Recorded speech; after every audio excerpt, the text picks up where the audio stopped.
إلا وأنتم مسلمون يا أيها الناس اتقوا ربكم الذي خلقكم من نفس واحدة وخلق منها زوجها وبث منهما رجالا كثيرا ونساء واتقوا الله الذي تساءلون به والأرحام إن الله كان عليكم رقيبا يا أيها الذين آمنوا اتقوا الله وقولوا قولا سديدا يصلح لكم أعمالكم ويغفر لكم ذنوبكم ومن يطع الله ورسوله فقد فاز فوزا عظيما أما بعد فإن أصدق الحديث كتاب الله وخير الهدي هدي محمد صلى الله عليه وسلم وشر الأمور محدثاتها فإن كل محدثة بدعة وكل بدعة ضلالة وكل ضلالة في النار. Ma'asyiral ikhwa wal akhwat, kaum muslimin dan muslimat rahimani wa rahimakumullah. Alhamdulillah, di pagi hari ini saya bersyukur kepada Allah Subhanahu wa taala, memuji dan menyanjungnya atas segala karunia dan nikmatnya. Pagi hari ini kita berada di masjid yang mulia ini dalam suasana yang sangat indah sekali. Kita menunaikan sholat subuh secara berjamaah, kemudian kita duduk di majelis ini. Dan ini dari bagian kebahagiaan hidup seorang muslim dan muslimat. Alhamdulillah, kita bersyukur kepada Allah Subhanahu wa taala, diberi dari ibadah-ibadah, diberi dari agama yang kadang keindahan dari ibadah itu tidak bisa dilukiskan dengan kata-kata dan tidak bisa dinilai dengan dunia dan segala isi. Karena itu kita bersyukur kepada Allah Subhanahu wa taala atas nikmat dan karunia tersebut. Hari-hari kehidupan seorang mukmin itu tertata dengan indah dan terbekali dengan berbagai ketentuan dan syariat yang membangun kebahagiaan di dalam kehidupannya. Dan tema kita di pagi hari ini adalah salah satu bagian pokok dari kebahagiaan hidup dan kaidah tetap untuk siapa yang ingin mendapatkan ketenangan, kebahagiaan dan selalu bersinar di dalam kehidupannya. Dan pembahasan yang kita akan kaji ini dari hal-hal pokok yang dicontohkan oleh para nabi dan para rasul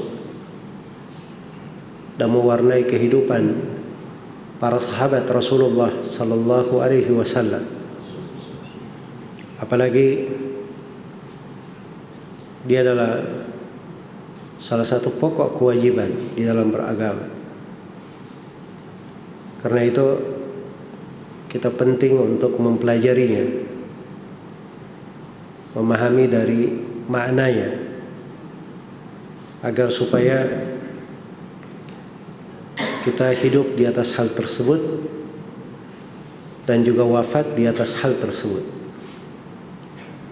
Pembahasan ini namanya husnul dhanni billah, berbaik sangka kepada Allah Subhanahu wa ta'ala. Berbaik sangka kepada Allah ini dari kewajiban di dalam bertauhid. Bahkan penduduk sorga ketika masuk ke dalam sorga, maka yang dia sebutkan sebab dia dimasukkan ke dalam sorga adalah berbaik sangka kepada Allah. Inna dhananna anna mulakin hisabiyah, atau inni dhanantu anni mulakin hisabiyah. Sungguhnya saya menyangka, sangkaan baik itu, bahwa saya akan menjumpai hisabku. Itulah yang menyebabkan dia fi jannatin aliyah, berada di atas surga yang tinggi di sisi Allah Subhanahu wa ta'ala. Sebagaimana orang-orang kafir mendapat kebinasaan dan kesengsaraan karena kebalikan berbaik sangka, yaitu mereka berburuk sangka. Karena itu dikatakan dalam Al-Quran, "Dzalikum dhannukum alladzi dhanantum bi rabbikum ardaakum fasbahtum minal khasirin." Itulah sangkaan yang kalian sangka, sangkaan buruk ya, kepada Rabb kalian. Maka sangkaan ini membinasakan kalian, dan kalian pun menjadi orang-orang yang merugi. Iya. Karena itu disifatkan di dalam Al-Quran dari sifat-sifat pokok dan inti di tengah orang yang beriman adalah berbaik sangka kepada Allah Subhanahu wa ta'ala. Sebagaimana berburuk sangka itu adalah sifat kaum munafikin. Disebutkan dari sifat kaum munafikin. Makanya dicela di surah Ali Imran, di penyebutan kisah perang Uhud, tatkala ada orang-orang munafikin yang menebarkan bahwa ini kekalahan memang seperti itu yang akan menimpa kita. Sebagaimana diingatkan akan buruk sangkanya kaum munafikin di perang Khandaq di hari Al-Ahzab, di surah Al-Ahzab, bagaimana mereka berburuk sangka. Dan di dua tempat itu pula diingatkan bagaimana sangkaan baiknya orang-orang yang beriman, dan terjadi kemenangan sebagaimana yang disangka oleh orang-orang yang beriman. Bahkan di kondisi dikatakan alladzina qala lahumun nasu innan nasa qad jama'u lakum fakhshawhum fazadahum imana wa qalu hasbunallahu wa ni'mal wakil. Para sahabat itu adalah manusia yang orang-orang berkata kepada mereka bahwa orang kafir ini telah bersatu padu ingin mencelakakan kalian. Takutlah kalian akan hal itu. Tapi yang terjadi, mereka malah bertambah keimanan. Dan mereka berkata, hasbunallahu wa ni'mal wakil. Dialah Allah yang mencukupi kami dan sebaik-baik kami bergantung kepadanya. Fanqalabu bi ni'matin minallahi wa fadl. Maka disebut mereka pun kembali dengan membawa nikmat dari Allah dan keutamaan. Itulah indahnya sangkaan yang baik. Iya, indahnya sangkaan yang baik. Sebagaimana di perang Ahzab juga orang-orang yang beriman dikatakan wa ma zadahum illa imanan wa taslima. Mereka tidak bertambah kecuali keimanan dan berserah diri kepada Allah Subhanahu wa ta'ala. Itu berbaik sangka namanya kepada Allah Subhanahu wa ta'ala. Bahkan di pembahasan tauhid ini dari perkara pokok yang penting untuk ditegaskan, ditekankan, karena itu semestinya kita pelajari. Dan banyak pembahasan-pembahasan kesyirikan seorang jatuh di dalamnya tidak dia sadari, itu dasarnya karena berburuk sangka kepada Allah Subhanahu wa ta'ala. Iya. Karena itulah pembahasan berbaik sangka kepada Allah Subhanahu wa ta'ala ini dari hal-hal yang sangat penting untuk dikaji dan perkara yang sangat indah di dalam ibadah. Dan ini dari pokok ketenangan hidup seorang hamba. Pokok ketenangan hidup seorang muslim dan muslimah. Iya. Apa artinya berbaik sangka itu? Sebelum saya jelaskan dalil-dalil tentang ayat-ayat dan hadis-hadis seputar berbaik sangka kepada Allah, berbaik sangka kepada Allah itu perlu kita definisikan dan kita pahami maknanya. Bahwa berbaik sangka kepada Allah itu adalah tawakkul jamil minallah. Seorang selalu berharap yang baik, akan datang hal yang baik dari sisi Allah Subhanahu wa ta'ala. Maka itu yang disebut dengan berbaik sangka. Dia selalu berharap, selalu dia mengira akan ada yang baik. Pada apa saja yang terjadi, dia selalu menyangka di belakangnya ada kebaikan untuknya. Karena itu disebutkan oleh Ibnu Hajar rahimahullah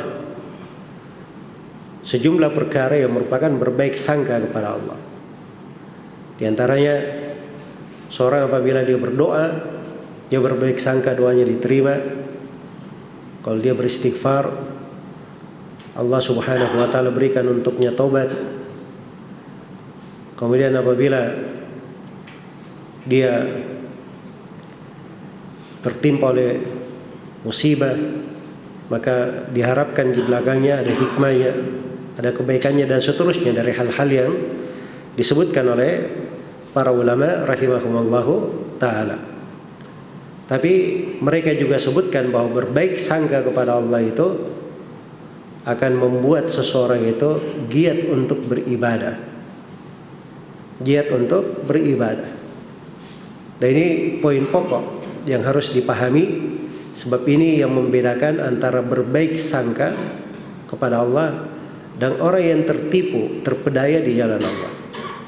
Jangan sampai dia duduk tidak sholat, tidak puasa, terus dia berkata, oh saya berbaik sangka kepada Allah, saya dimasukkan ke surga, diampuni dosa-dosa saya. Nah, itu gurur namanya. Tidak ada amalannya yang dia lakukan, tidak mengerjakan ketaatan, tapi dia ingin mendapatkan hal-hal yang dia tidak menempuh jalannya. Dan itu secara akal tidak diterima. Karena segala sesuatu itu berjalan di jalannya. Tarjun najata wa lam tasluk masalikaha, inna as-safinata la tajri 'alal yabasi. Kamu menghendaki keselamatan tapi kamu tidak menempuh jalan-jalannya, perahu itu tidak ada yang jalan di daratan. Perahu itu selalu berjalan di mana? Di air, di tempatnya, baru bisa jalan. Nah, berbaik sangka itu memberi pengaruh-pengaruh di dalam kehidupan. Ada simbol-simbolnya yang menjelaskan bahwa ini orang benar dia berbaik sangka kepada Allah Subhanahu wa ta'ala. Dari ciri pokoknya dia berbaik sangka kepada Allah adalah dia giat berijtihad di dalam ketaatan dan menjauhi dosa-dosa. Iya, itu orang yang benar di dalam berbaik sangka kepada Allah Subhanahu wa ta'ala.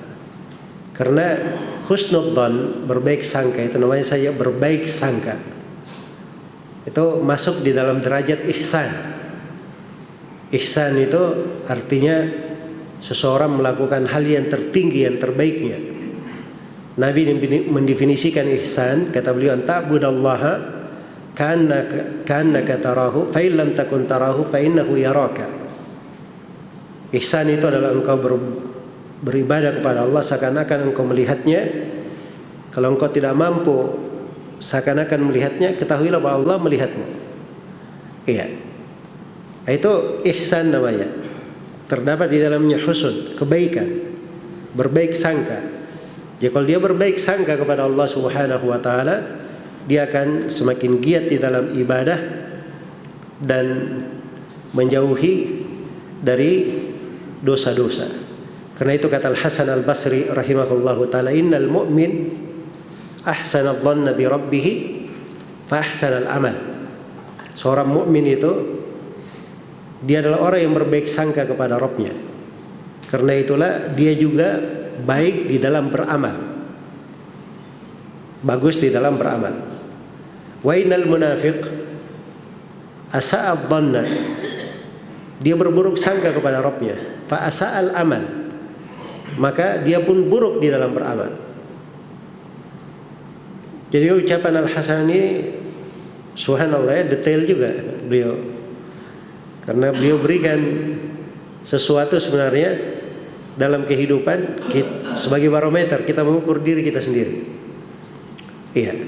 Ya, kalau seorang itu bagus dalam aktivitas ibadahnya, bagus dalam beramal salih, itu ciri dia berbaik sangka kepada Rabbnya. Ciri dia berbaik sangka kepada Rabbnya. Sebab dia selalu memandang di situ kebaikannya dalam amalan salih. Banyak hal yang baik. Dia ingin bersegera. Tapi kalau dia banyak berbuat kejelekan, itu ciri dia berburuk sangka. Mungkin dia sangka amalan ini, wah saya sholat aja terus, tapi kayaknya saya gini-gini aja. Saya selalu berdoa, tapi utang saya semakin menumpuk. Ini akhirnya dia tinggalkan banyak dari doa, kurang bertawakal kepada Rabbnya, kurang dia di dalam bermunajat. Dia tinggalkan banyak dari kebaikan, dasarnya karena dia berburuk sangka. Karena dia berburuk sangka kepada Allah Subhanahu wa ta'ala. Kemudian dari ciri berbaik sangka itu adalah seorang dia beramal itu untuk Allah Subhanahu wa ta'ala. Untuk Allah dan untuk hal yang di jalan Allah Subhanahu wa ta'ala. Iya. Jadi kalau dia selalu ikhlas dalam amalannya, maka itu bentuk dari berbaik sangka. Karena dia tahu bahwa amalan-amalan yang baik itu diterima dengan keikhlasan kepada Allah Subhanahu wa ta'ala. Makanya dikatakan dalam ayat, "Faman kana yarju liqa'a rabbih falyamal amalan salihan wa la yusyrik bi ibadati rabbih ahada." Barang siapa yang berharap perjumpaan dengan Rabbnya, mengharapkan melihat Allah di hari kiamat, dimuliakan dengan sorga, hendaknya dia beramal dengan amalan salih dan jangan dia berbuat kesyirikan, persekutukan Allah dengan sesuatu apapun. Iya. Ini ayat terakhir ya dari surah Al-Kahfi. Dan ayat ini akhir dari surah Al-Kahfi itu disebut oleh para ulama adalah ayat yang memutus seluruh akar riya dari hati. Memutuskan seluruh akar riya dari apa? Dari hati. Ya maksudnya dari kandungannya itu kelihatan orang-orang yang punya harapan kepada Rabbnya itu di atas keikhlasan. Di atas keikhlasan kepada Allah Subhanahu wa ta'ala. Dari ciri dia bagus berbaik sangka kepada Allah itu jiwanya tenang. Hatinya tumaknina. Hatinya tumaknina terhadap segala yang ditakdirkan dan ditentukan oleh Allah Subhanahu wa ta'ala. Iya. Itu ciri dia berbaik sangka. Karena itu pengaruhnya besar sekali dalam kehidupan. Apa saja yang menimpanya, kalau dia berbaik sangka kepada Allah, maka segala yang menimpanya itu baginya di situ ada lahan ketaatan, ada pintu kebaikan. Pintu kebaikan. Karena antara musibah yang menimpa, pahit maupun manis, bedanya tipis bagi seorang mukmin. Iya. Betul, ini kena musibah, sana dapat nikmat. Terus apa pengaruhnya dalam hidup? Semua orang mendapatkan hal yang sama. Kadang dia dapat ini, kadang dia dapat itu. Dan sebagian orang dia lebih banyak dapat nikmatnya, sebagiannya lagi lebih banyak dapat musibahnya atau hal yang tidak dia senangi. Tapi bagi seorang mukmin semuanya sama saja. Kenapa? Itu berbaik sangka namanya. Karena pada semua ketentuan dan takdir Allah, bagi dia ada pintu ketaatan di situ. Ada lahan ibadah. Nah, itu diriwayatkan oleh Imam Muslim dari Suhaib bin Sinan Ar-Rumi radhiyallahu anhu, Rasulullah sallallahu alaihi wasallam bersabda, "Ajaban li amril mu'min, in amrahu kullahu lahu khair, wa laysa dzalika li ahadin illa lil mu'min." Sangat menakjubkan perkara seorang mukmin itu. Seluruh perkaranya adalah kebaikan. Seluruh perkaranya adalah kebaikan. Dan ini tidak terjadi kecuali untuk seorang mukmin saja. Ya, seluruh perkaranya kebaikan. Dan ini tidak terjadi kecuali untuk seorang mukmin. Ini harus dipahami ya, bahwa seorang mukmin dia punya sifat ini. In asabat sarra syakar fakana khairan lah. Kalau dia tertimpa atau mendapatkan kenikmatan, kelapangan, dia bersyukur. Itu pintu ibadahnya, syukur. Maka kebaikan yang dia dapatkan. Wa in asabathu dharra sabar fakana khairan lah. Kalau dia tertimpa oleh bahaya, kesempitan,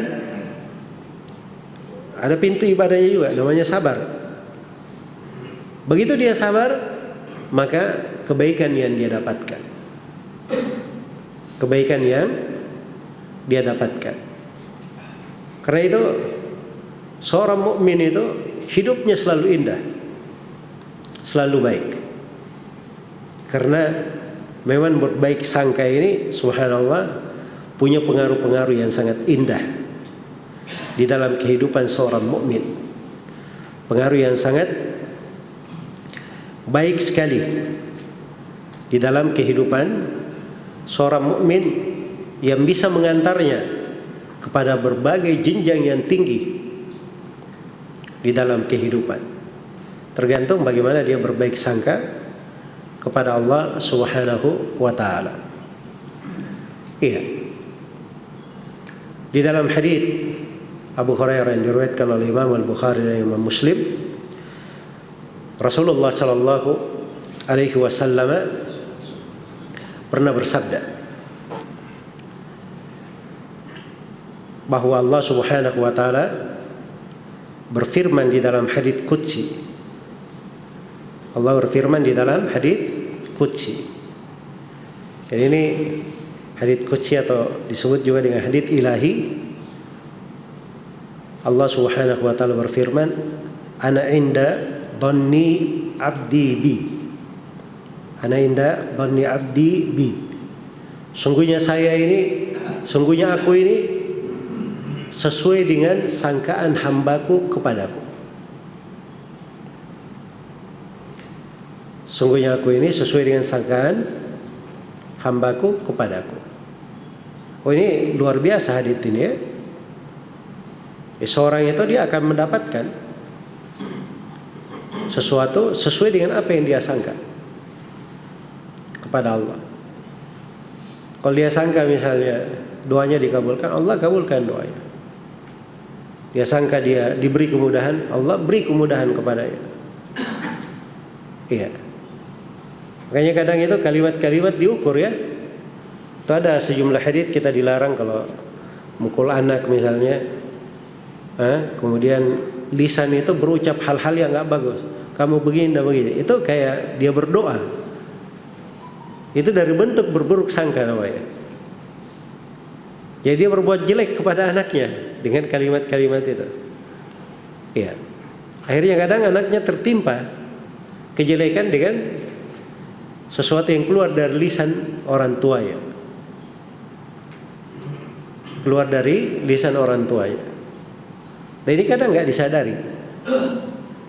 Karena itu bagian dari sangkaan dia kepada Allah Subhanahu wa ta'ala. Iya. Baik. Maka seorang mukmin itu dia selalu berbaik sangka kepada Allah. Ketika ditanyakan kepada sebagian ulama bagaimana berbaik sangka kepada Allah, Al-Qurtubi menyebutkan ini sebagaimana di Fathul Bari, kata Al-Qurtubi, iya, Berbaik sangka kepada Allah itu pertama dhannul ijabah inda doa. Ini contoh-contoh ya berbaik sangka. Ketika dia berdoa, dia menyangka bahwa Allah mengabulkan doanya. Nah, ini bentuk berbaik sangka. Jangan dia berkata, oh saya tiap hari saya berdoa, kenapa saya nggak diberi? Iya. Nah, itu berburuk sangka namanya. Dan dasarnya kadang dia nggak paham bahwa doa itu kadang seorang mukmin berdoa sudah dikabulkan untuknya, sudah dikabulkan. Bagaimana dikabulkannya? Belum tentu sesuai dengan apa yang dia minta. Jelas ya? Dia misalnya doa supaya dia diberi pekerjaan di sebuah tempat. Mungkin doanya sudah dikabulkan, tapi pengabulannya kadang yang dia minta diberikan, dia kerja betul di situ. Dan kadang Allah kabulkan dengan bentuk ini kurang bagus doa itu untuk dia. Allah beri untuknya pilihan yang lebih baik, dikabulkan juga namanya. Jelas ya? Dan kadang doa itu diberikan untuknya, tetapi bukan di dunia, diberikan di mana? Di akhirat. Karena mungkin kalau diberi di dunia berbahaya untuk dirinya. Karena itu sebagian orang kadang dia harus bersyukur. Mungkin kalau dia diberi harta banyak, berlimpah, dia akan seperti Qarun. Ya kan? Apa enaknya banyak harta tapi mendapatkan malapetaka seperti Qarun tersebut. Jadi kadang kekurangan itu di belakangnya kadang Allah memilihkan kita sesuatu hal yang baik. Itu berbaik sangka namanya. Baik, itu satu, berbaik sangka ketika berdoa. Kemudian yang ketiga, yang kedua dhannul qabul inda taubah. Kalau dia bertobat, dia selalu menyangka bahwa tobatnya diterima. Tobatnya diterima. Iya. Dan itu seakan-akan dia bermohon kepada Rabb-nya. Dia meminta. Ya kalau dia sangka diterima, diberikan untuknya diterima. Jelas ya? Betul, seseorang itu kadang khawatir akan dosa-dosanya yang telah lalu, akan perbuatannya yang terdahulu. Nah, itu betul, tidak ada masalah. Kekhawatiran itu tidak keluar dari bentuk berbaik sangka. Ya.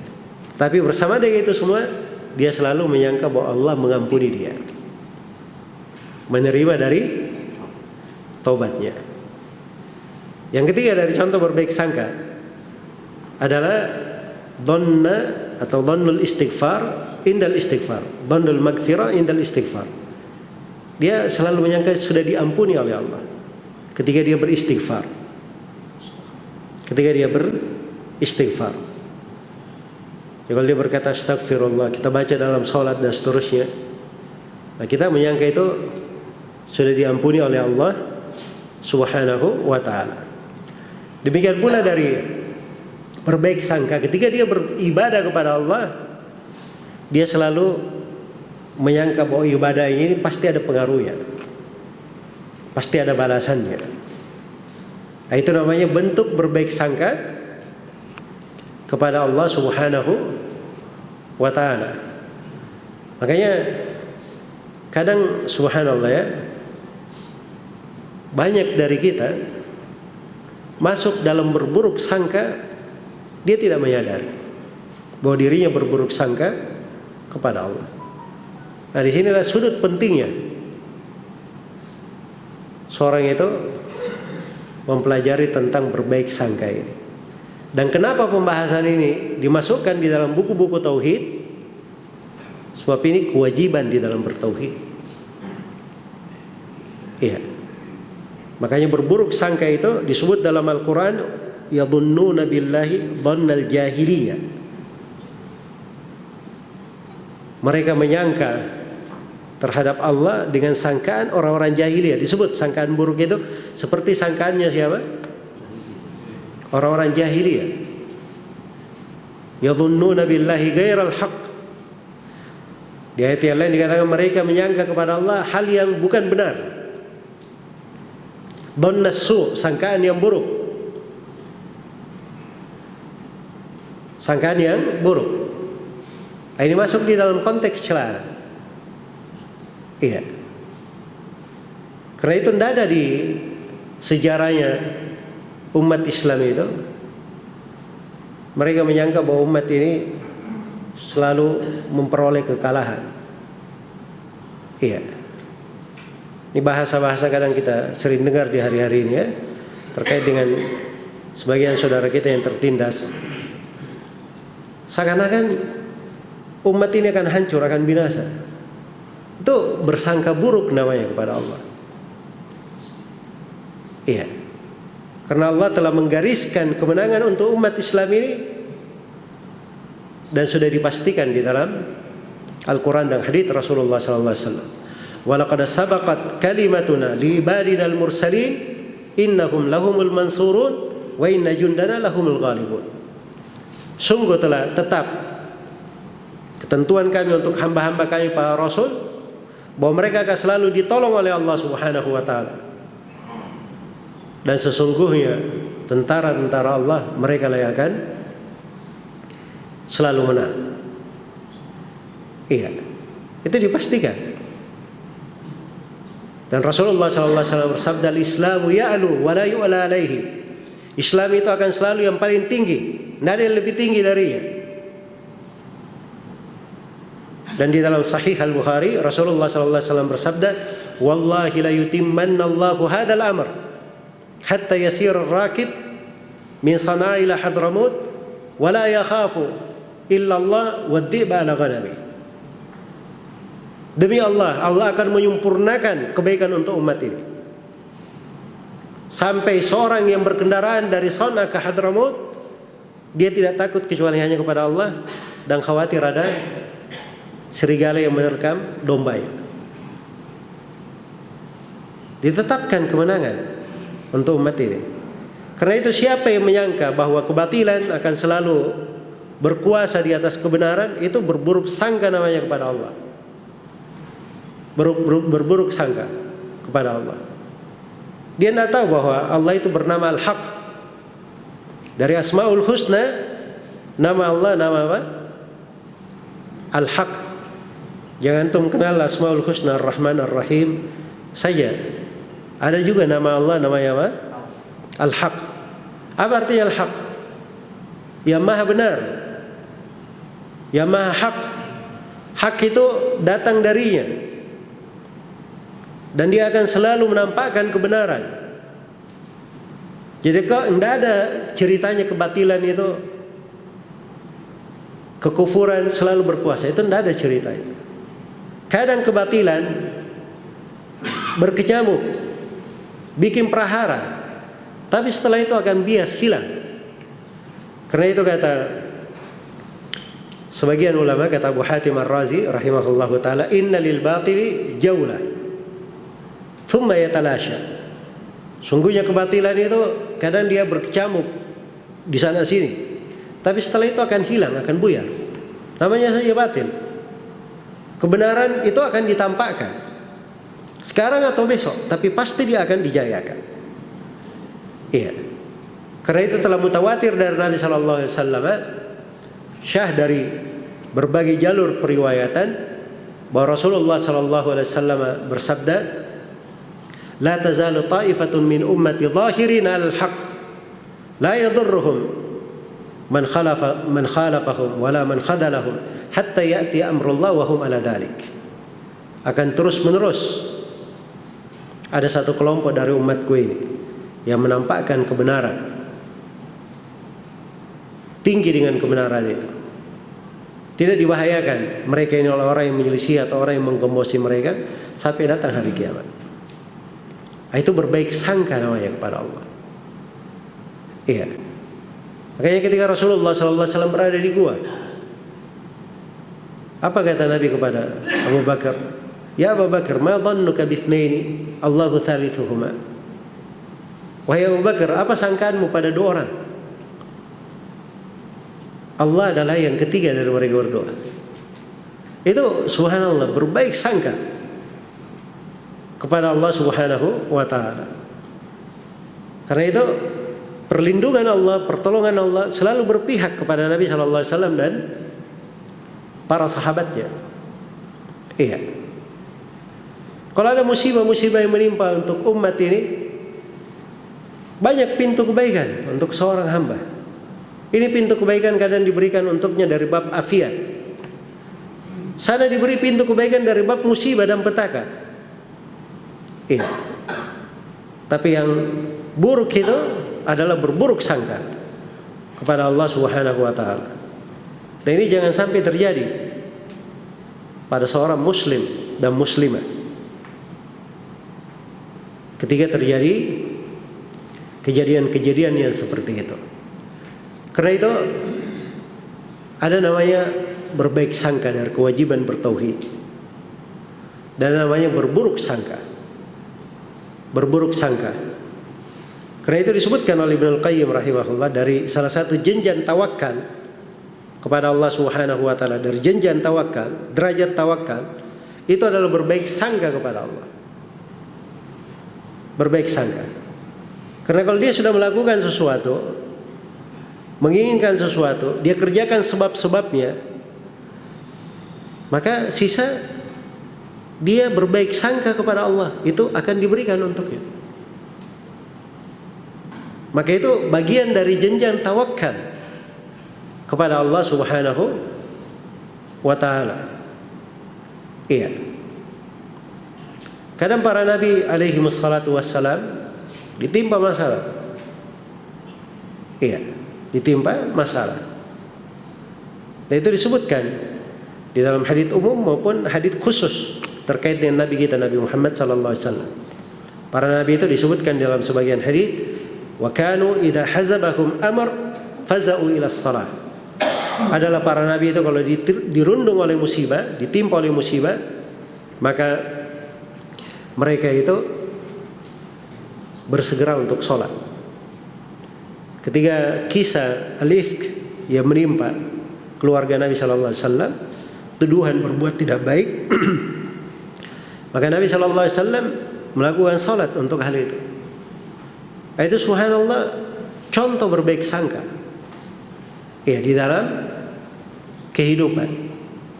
Di dalam kehidupan. Baik. Karena itu berbaik sangka ini itu akan didapatkan oleh seorang hamba dan dia akan berada di derajat tersebut apabila dia memenuhi beberapa kriteria. Jadi mungkin pertanyaan akan ditanyakan. Sekarang kita sudah kenal berbaik sangka dan pentingnya berbaik sangka kepada Allah Subhanahu wa taala. Iya, pertanyaannya bagaimana cara kita berbaik sangka kepada Allah? Apa jalannya? Apa upaya kita untuk mewujudkan kita ini selalu berbaik sangka kepada Allah Subhanahu wa taala? Dan ini termasuk hal yang penting untuk dipahami. Yang pertama, seorang itu berbaik sangka kepada Allah kalau dia mengenal nama-nama Allah dan sifat-sifat Allah.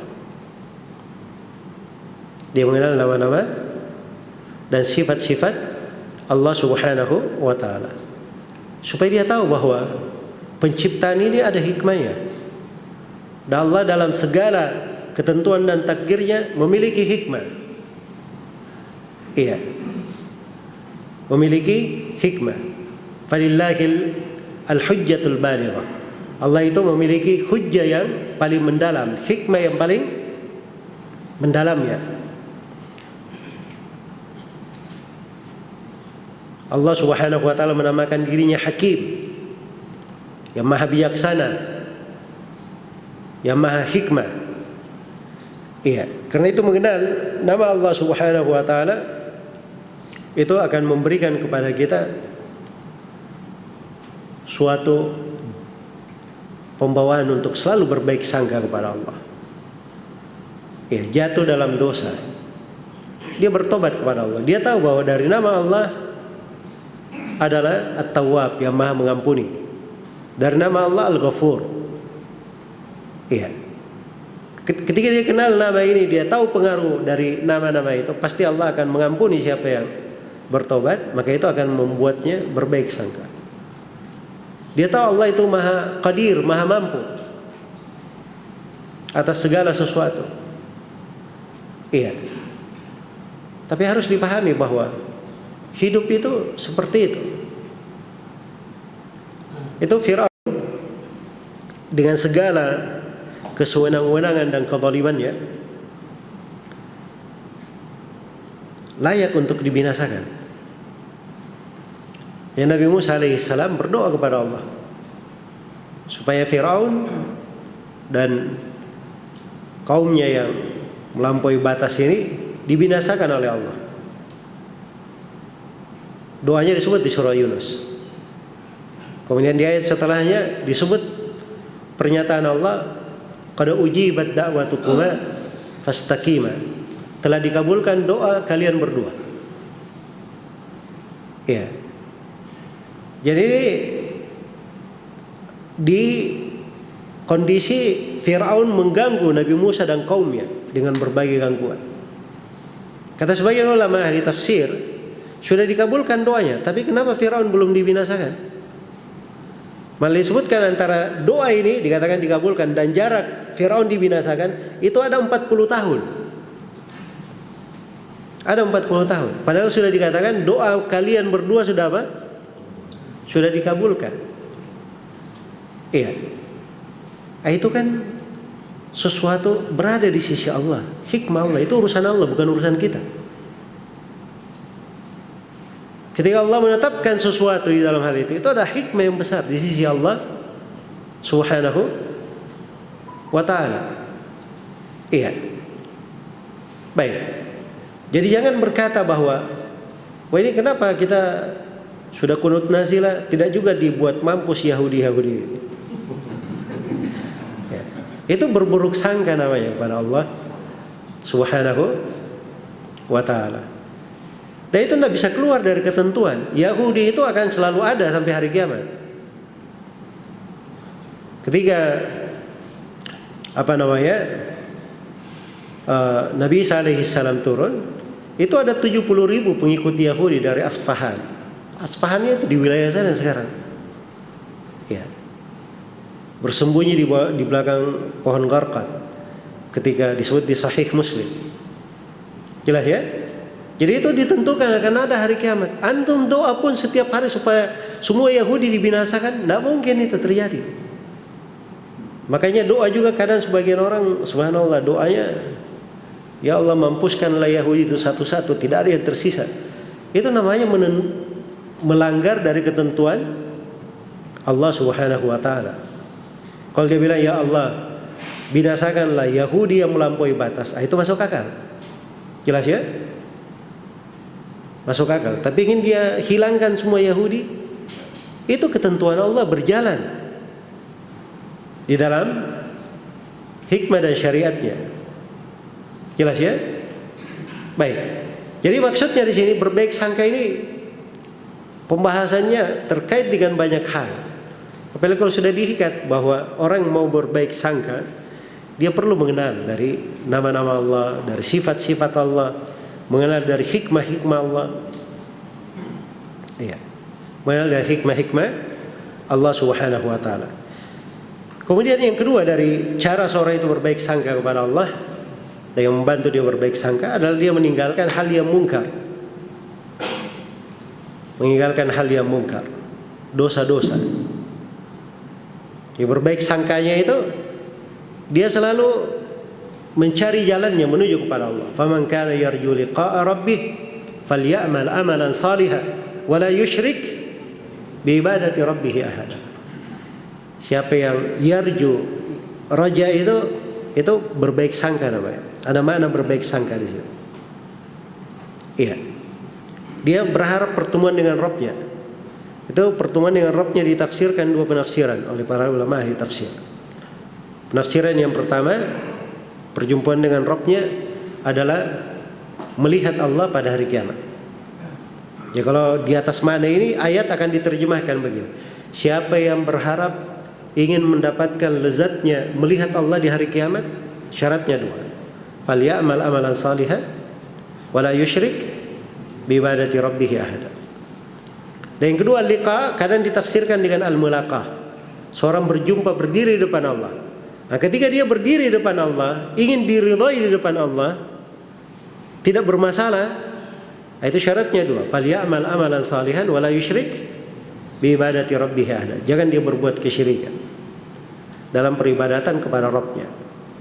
Jadi selalu berbaik sangka itu ingin diwujudkan, harus ada amalan salih yang dia lakukan, ketaatan, mana keimanan yang dia kerjakan. Sebab seorang mukmin dia berbaik sangka kepada Allah. Ya, kemudian yang ketiga dari hadis dikatakan, ana inda dhanni abdi bi. Sungguhnya aku ini sesuai dengan sangkaan abdi, hambaku.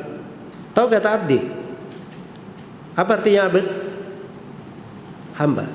Hamba itu ubudiyah namanya. Karena itu orang yang berbaik sangka itu dia punya ubudiyah yang bagus kepada Allah. Ubudiyah terkait dengan hatinya, terkait dengan lisannya, dan terkait dengan badannya. Sebab ini tiga bagian dari tubuh ini, lisan, hati, dan anggota badan, itu semuanya punya ubudiyah, penghambaan kepada Allah Subhanahu wa ta'ala. Dan itu bentuk dari dia mewujudkan ubudiyahnya kepada Allah Subhanahu wa ta'ala. Dan dari berbaik sangka kepada Allah, jalannya untuk mewujudkan berbaik sangka kepada Allah, dia beriman kepada takdir Allah, yang baik maupun yang buruk. Ini namanya keimanan kepada takdir. Karena itu orang yang masuk di dalam pembahasan keimanan kepada takdir, itu termasuk orang yang paling indah hidupnya, orang yang paling baik kehidupannya. Iya. Kemudian dan ini waktunya sudah berlalu dari waktu yang disiapkan. Saya tutup di sini dengan pembahasan pengaruh-pengaruh indah dari berbaik sangka kepada Allah Subhanahu wa ta'ala. Dari pengaruh indah berbaik sangka kepada Allah itu, yang pertama, seorang hamba akan mendapatkan apa yang diharapkan.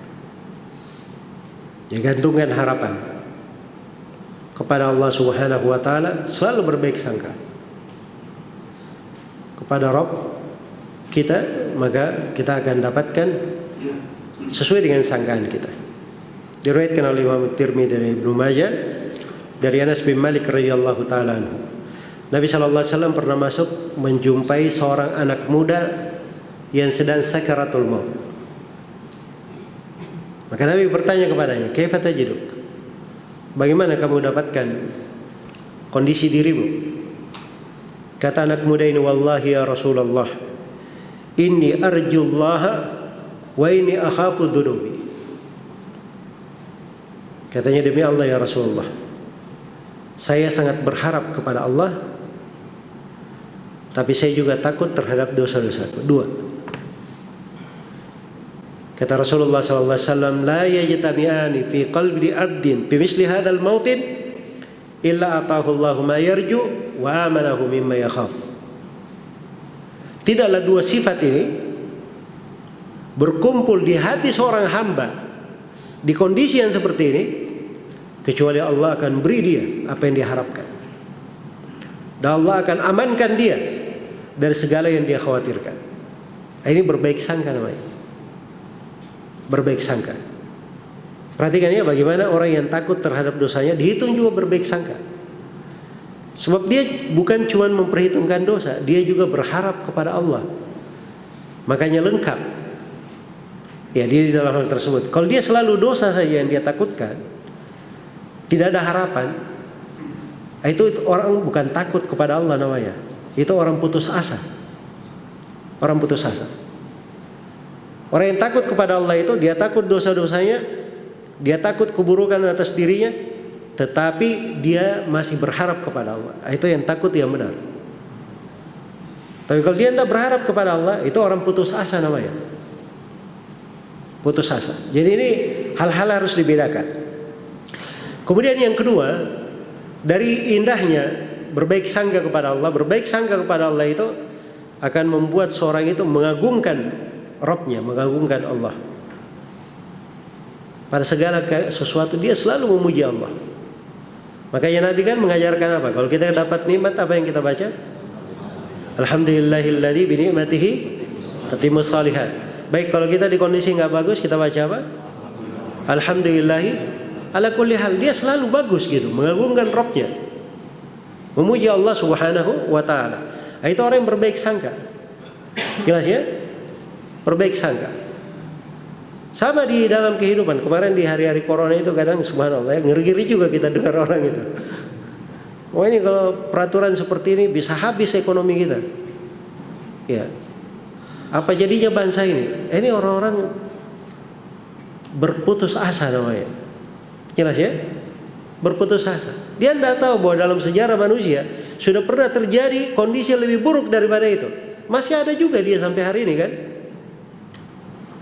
Nah, itu harus berbaik sangka, itu perlu seorang menanamkan. Iya.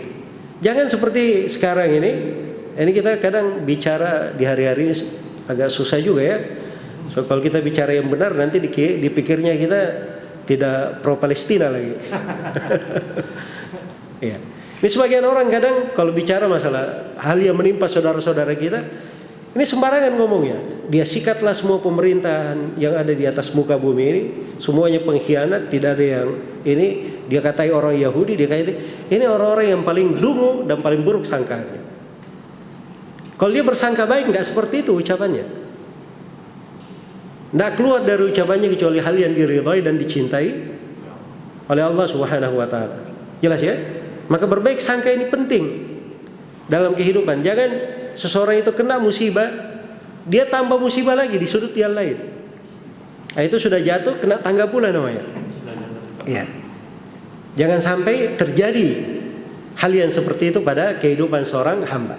Karena itu berbaik sangka kepada Allah itu akan menumbuhkan bagaimana dia mengagungkan Rabbnya Subhanahu wa ta'ala. Kemudian berbaik sangka kepada Allah dari pengaruhnya itu akan memberi kelapangan di dalam jiwa, kedermawanan di dalam jiwa itu. Iya.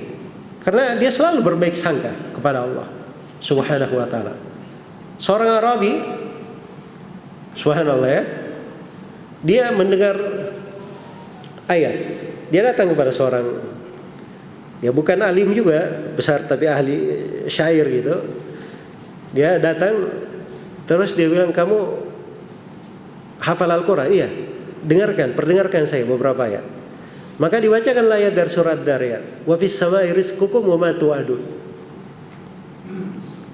Di langit itu ada rezeki kalian, dan apa yang dijanjikan bagi kalian. Arabi ini berkata, subhanallah, ini firman Allah. Kata orang tersebut, iya, subhanallah. Dia tadinya di atas kendaraan, dia turun, dia potong kendaraannya, dia bagi-bagi dagingnya. Dia pulang, dia berjalan, wa bis samai rizqukum wa ma tu'adun. Itu lihat ya pengaruh bagaimana tiba-tiba dia dermawan sedemikian rupa. Karena dia tahu bahwa rezekinya selalu dijamin oleh Allah. Kalau dia bersedekah pun dengan dengan kendaraannya ini tidak akan bermasalah bagi dia. Ya, baik. Kemudian dari keindahan berbaik sangka kepada Allah Subhanahu wa ta'ala, berbaik sangka ini akan menyebabkan dia dikabulkan doa-doanya, dimudahkan dalam segala urusannya. Dan ini sekali lagi adalah kunci segala kebaikan. Kunci segala kebaikan. Ya, karena itu ini dari akhlak yang mulia, kewajiban dalam beragama, sifatnya para nabi dan para rasul dan orang-orang yang beriman. Hendaknya kita jaga dan kita pelihara. Semoga Allah Subhanahu wa ta'ala menggolongkan kita semua sebagai hamba-hamba yang selalu berbaik sangka kepadanya, bukan orang-orang yang berburuk sangka kepada Allah Subhanahu wa ta'ala. Dan semoga Allah memudahkan kita semua kepada sebab-sebab yang mengantar kita kepada jenjang orang yang selalu berbaik sangka kepada Allah di kehidupan dunia ini, di sakaratul maut, dan kita semua tergolong pada orang-orang yang mendapatkan keindahan dan kebaikan di saat-saat kita menghadap kepada Allah Subhanahu wa ta'ala. Sebagaimana Allah yang memudahkan kita di pagi hari ini di majelis yang berberkah ini dalam suasana kebaikan dan ketaatan. Semoga Allah mudahkan kita di waktu yang lain di hal yang baik pada ketaatan puta, dan semoga Allah Subhanahu wa ta'ala kumpulkan kita semua kelak di kemudian hari di surga Allah Subhanahu wa ta'ala yang penuh dengan kenikmatan. Innahu waliyyu dzalika wal qadiru alaihi wallahu ta'ala. Baik. Gimana, ada pertanyaan?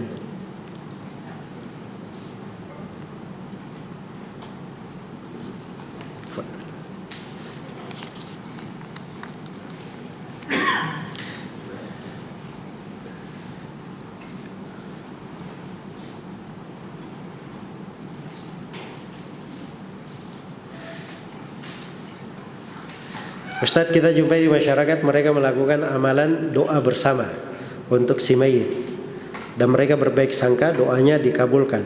Apa ini dibenarkan? Doa bersama itu tidak semuanya salah ya, doa bersama. Jangan keliru ya. Itu tadi saya sebut Nabi Musa berdoa, tapi di ayat dikatakan qad ujibat da'watukuma, doa kalian berdua telah dikabulkan. Padahal di ayat yang disebut berdoa cuma Nabi Musa. Tapi di ketentuan Allah, Allah kabulkan doa Nabi Musa dan Nabi Harun. Pertanyaannya, di mana doanya Nabi Harun? Kata para ulama, karena ketika Nabi Musa berdoa, Nabi Harun mengaminkan, jadilah doa bersama. Di kunut nazil atau kunut witir itu syah di sunnah Nabi Daud dan selainnya, bahwa para sahabat di belakang Nabi itu mengaminkan doa. Jelas ya? Sama kalau misalnya di majelis ini saya melantunkan atau mengucapkan sebuah doa, hadirin mengaminkan, maka itu adalah hal yang disyariatkan berjalan di tengah para as-salaf rahimahumullah. Bahkan Nabi SAW kadang beliau berdoa, dan banyak beliau berdoa di akhir dari majelisnya. Dan disebutkan di sejumlah buku di pembahasan ilmu dan etika ilmu, di awal majelis itu guru berdoa untuk semua yang ada di majelis. Jelas ya? Baik, tapi mungkin penanya di sini ini bertanya tentang amalan yang mungkin amalan itu tidak disyariatkan, masuk di dalam bid'ah. Ya, masuk di dalam bid'ah. Tetapi orang yang melakukannya dianggap berbaik sangka, itu dikabulkan. Tadi saya sudah bilang, berbaik sangka itu ada ukurannya. Jangan semuanya dilabeli apa? Berbaik sangka. Jadi saya bilang tadi bahwa berbaik sangka kepada Allah itu pada hal yang mencocoki syariat. Pada hal yang apa? Mencocoki syariat. Itu namanya berbaik sangka kepada Allah. Ya, kalau dia berbuat dosa dan maksiat, dia berbaik sangka ya, bahwa dia diampuni. Ya, insya Allah nggak apa-apa nih saya berzina, membunuh, mencuri, kan Allah Maha Pengampun. Betul. Ya kan? Nah, itu bukan berbaik sangka namanya. Itu bukan berbaik sangka, maka itu justru berburuk sangka. Berburuk sangka. Kalau dia berbaik sangka, dia tahu bahwa Allah itu Maha keras siksanya. Ya kan? Allah itu akan membalas dia sesuai dengan perbuatannya. Nah, kalau dia tahu dari nama ini, dia akan berbaik sangka, dia lakukan konsekuensinya. Dia akan lakukan ketaatan, dia tinggalkan apa? Maksiat. Nah, begitu caranya. Baik. Jangan seorang itu sudah tahu bahwa ini Nabi berkata terhadap orang yang melakukan bidah ucapan-ucapan yang keras. Luar biasa ya Nabi itu mengucapkan tentang bahaya bidah. Banyak sekali. Kena laknatlah pelakunya, tidak diterima amalannya. Kemudian hal tersebut itu lebih besar di sisi Allah Subhanahu wa ta'ala, dan banyak sekali dari pengaruh buruk. Tapi setelah itu dia berkata, saya menyangka, berbaik sangka Allah menerimanya. Itu tidak benar ya, berburuk sangka namanya. Baik, semoga Allah memberi taufik kepada semuanya. Wallahu ta'ala alam.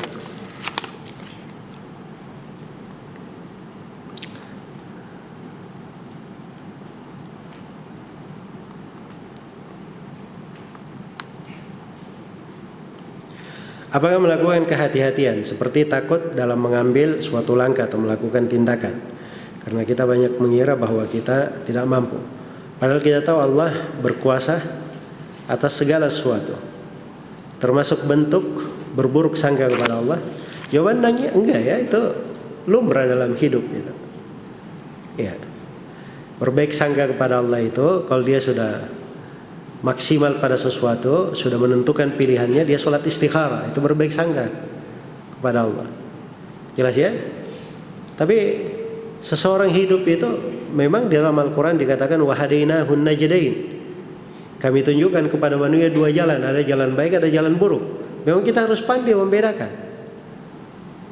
Harus pandai membedakan. Jelas ya? Nabi SAW itu sangat banyak sekali dalam perkara-perkara beliau Sebelum beliau jalankan, itu beliau minta pertimbangan para sahabatnya. Apa pendapat kalian bagaimana ini? Banyak Nabi bertanya. Jelas ya? Nah, itu jalan syariat dan itu bentuk berbaik sangka kepada Allah. Sebab itu jalannya memang ditentukan oleh Allah Subhanahu wa taala. Apalagi kalau bahasanya di sini pada kadar yang kita mengira kita tidak mampu. Ya, maka itu bentuk kehati-hatian kadang diperlukan ya. Tapi ada sebagian pembahasan di hal yang sama seperti ini itu bukan masuk ke dalam kehati-hatian, tapi masuk dalam bab was-was namanya. Dia mampu melakukan, cuma yang selalu mungkin begini, khawatir begini. Nah, itu kadang tertimpa sudut lain namanya apa? Was-was. Jadi kalau dia sendiri belum mampu menentukan sesuatu, dia minta pendapat orang lain supaya dia tetap pada sesuatu. Nah, kalau sudah tetap hatinya iya atau tidak di atas hal tersebut, dia lakukan sholat 2 rakaat, sholat istikharah. Jelas ya? Serahkan kepada Allah, itu sudah pokok berbaik sangka. Tidak ada lagi masalah di dalam hidup. Jelas ya? Ya wallahu ta'ala alam. Baik, mungkin sampai sini dulu. Baik, pertanyaan terakhir. Begini Pak, sebelum saya tanya, karena setiap saya ini melihat Ustaz itu hanya di YouTube. Saya berbaik sangka bahwa Ustaz Zulkarnain ini sangat ganteng dengan di YouTube. Berbaik sangka. Pertanyaan saya mungkin di luar tema. Ya, masalah takbir intikor. Takbir intikor ini karena banyak saya melihat imam itu bertakbir setelah sujud itu sempurna, terus rukuk itu sempurna baru takbir. Nah, di sini kalau memang itu salah, apakah kesalahan itu sampai mempengaruhi dengan keabsahan sholat itu sendiri? Terima kasih. Ya, barakallahu fikum. Jadi takbir itu di pembahasan fikih disebutkan oleh para ulama ada 3 bentuk. Yang pertama ada yang terkait dengan rukun sholat. Itu disebut dengan nama takbiratul ihram. Takbir ihram kita masuk dalam sholat. Yang kedua ada yang masuk di dalam kewajiban sholat. Itulah yang disebut dengan takbir intiqal. Dari berdiri kita ruku, dari ruku kita i'tidal, dari i'tidal kita sujud dan seterusnya. Itu perpindahan takbirnya itu disebut takbir apa? Intiqal. Dan itu masuk dalam kewajiban sholat. Baik. Terus yang ketiga ada namanya takbir sunnah. Takbir sunnah ini apa? Ini untuk orang yang masbuk. Orang yang masbuk. Sekarang saya masbuk 1 rakaat. Saya masuk, saya dapat imam lagi sholat rakaat yang kedua. Saya lakukan dulu kewajiban yang pertama apa? Takbiratul ihram. Setelah itu disunnahkan saya takbir sekali lagi untuk mengikuti gerakan imam pada saat itu. Misalnya imamnya sedang ruku, maka saya takbir sekali lagi untuk apa? Untuk ruku. Sunnah yang sekali lagi ini, yang kedua. Hukumnya sunnah. Kalau tidak dilakukan juga nggak apa-apa. Jelas ya? Baik. Kalau rukun, kapan ditinggalkan batal sholatnya? Kalau sunnah, jika ditinggalkan sengaja, itu membatalkan sholat. Tapi kalau tidak sengaja, maka itu dengan apa namanya? Sujud sahwi. Dengan sujud sahwi. Itu hukum yang pertama dulu yang harus dipahami. Sekarang yang kedua tentang takbir. Imam ini kadang masya Allah ya berijtihad. Ya, ijtihadnya sebenarnya niatnya bagus, tapi kadang berlebihan. Ya. Jangan sampai makmum ini mendahului saya. Ya dia ruku dulu. Sudah ruku baru dia takbir Allahu Akbar. Takbir Allahu Akbar. Saya mau tanya sekarang, takbirnya di posisi apa dia? Nah, itu namanya takbir di ruku, kan begitu. Sedangkan ini takbir perpindahan dari berdiri ke ruku. Itu tadi dia sudah ruku, dia takbir situ berarti takbir ruku namanya. Itu dia bikin takbir baru. Jelas ya? Karena itu ada di istilah fikih itu disebut namanya ta'mirul arkan. Ya seorang itu ketika dia berpindah dari gerakan ke gerakan lain, nah di situ dia makmurkan dengan membaca takbir itu. Iya. Makmurkan membaca takbir. Baik, itu satu sudut. Ada sudut lain, ini sering terjadi salah paham juga. Nah, itu saya ingatkan. Kalian dibaca di sebagian pembahasan, ada yang baca di buku sifat sholat Nabi Sallallahu Alaihi Wasallam karya Syekh Al-Albani misalnya. Syekh Al-Albani bilang boleh takbir sebelum gerakan dan boleh takbir setelah gerakan.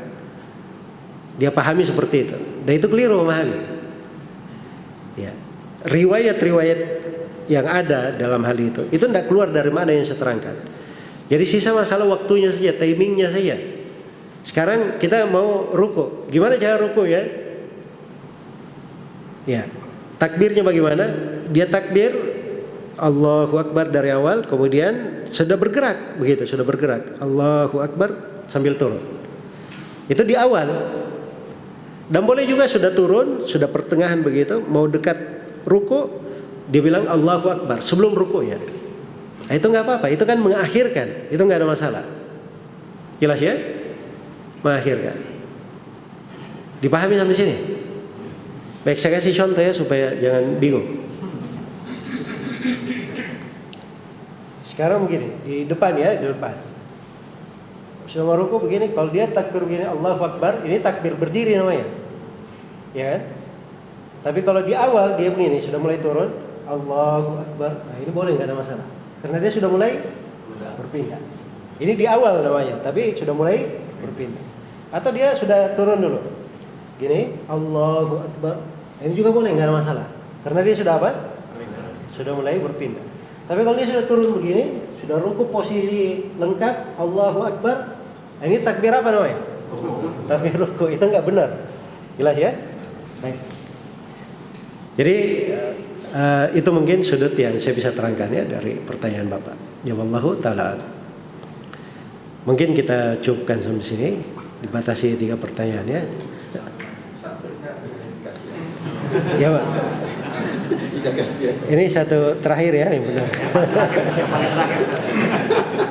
Enggak Pak, silakan. Masalah peperangan di Palestina itu, Ustaz. Banyak teman-teman kita muslim yang dijemput oleh Israel. Kenapa Allah kok tidak melakukan pertanyaan? Ya tadi saya sudah terangkan ya. Saya isyaratkan bentuk dari berbaik sangka pada Allah.